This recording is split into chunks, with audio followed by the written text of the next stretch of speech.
Now, these people that live this life, do they have something they're working towards? Do they have an idea that they're working towards? I mean, when you press them on it and ask them, like, why are you here? Do you ever plan on leaving? Do you ever see yourself going somewhere else? That's a really good question. I asked them all those questions. So, no, they felt like that was their calling. Their calling. They were doing what they were supposed to be doing. And that they were committed to that lifestyle. So, no, they weren't, there was no thought of going back. There have been monks that have left the monastery, just wasn't the right lifestyle for them. But the monks that were there when I was there, 50 years, they were committed and they're not going anywhere.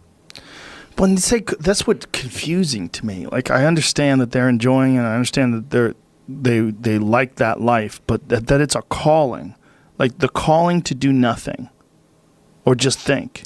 Maybe it's just sacrifice, serve God. Live a life of purity.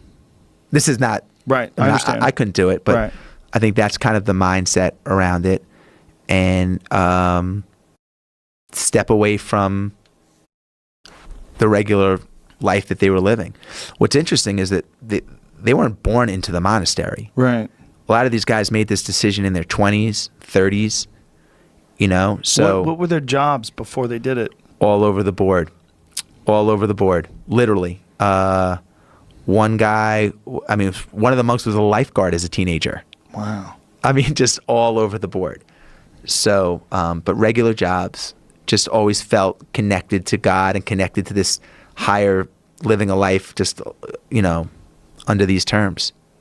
Well, what's fascinating to me is that you're saying that they're so happy, because if you get how many people were in this monastery? 8. And they're all male? Yes. 8 men. If you get 8 random men in their, what's the youngest age of the guys over there? 35. 35 up to 70s.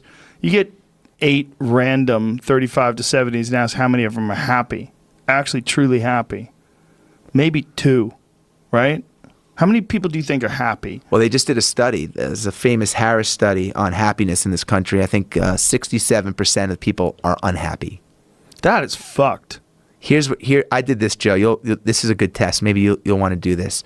I did this when I was speaking at an event for 500 Wall Street people recently, and it was fascinating. I'll take you through it. You can tell me if you're comfortable with it.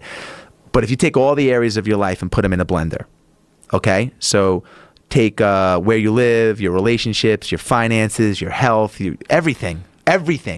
Put it in one fucking big blender and blend it up. And on a scale of 1 to 10, with a 10 being the Dalai Lama of happiness, and a 1 being a guy that's at 0 being someone that's at rock bottom, what's your happiness number?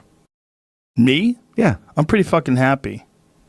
Well, I don't know. I wouldn't do it that way. I definitely wouldn't give it a number. Okay. Because I feel like that you're making something, you're turning like a constant state of thinking and expression and consideration, you're turning it into a number.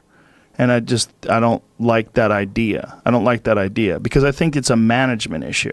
I think a lot of what happiness is a management issue, and decisions that you're making right now, like you could be in a shit state of mind right now, but you could make some decisions to adjust that, and over the next couple hours, you'll get to a much better place.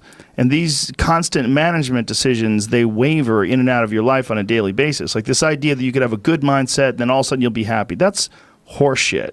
Like it's like the tide. It comes in and it comes out. And there's going to be days where you're just not feeling so good physically, and that's going to affect the way your happiness level is. It's never static. It's never exactly the same. True. But if you looked at it overall at 30,000 feet and you had to give yourself a grade, we happy as fuck is what I would say. Okay, I'm pretty happy. Okay, so I'll take that. I'll take that.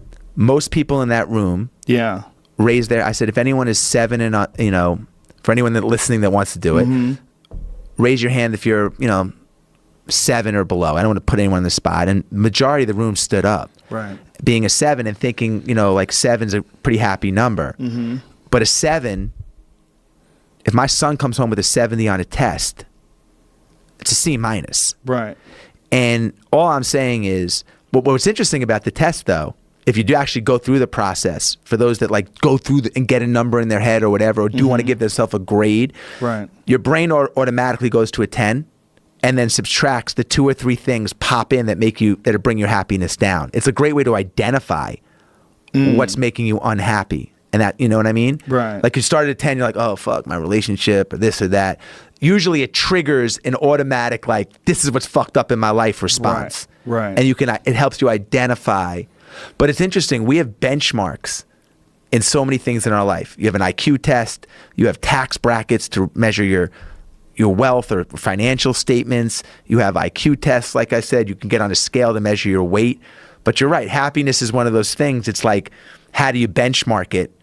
You know what I mean? It kind of fluctuates, and it's like hunger. I mean, it's something it goes in and out. It's always there. But happy as fuck is a good answer. Yeah.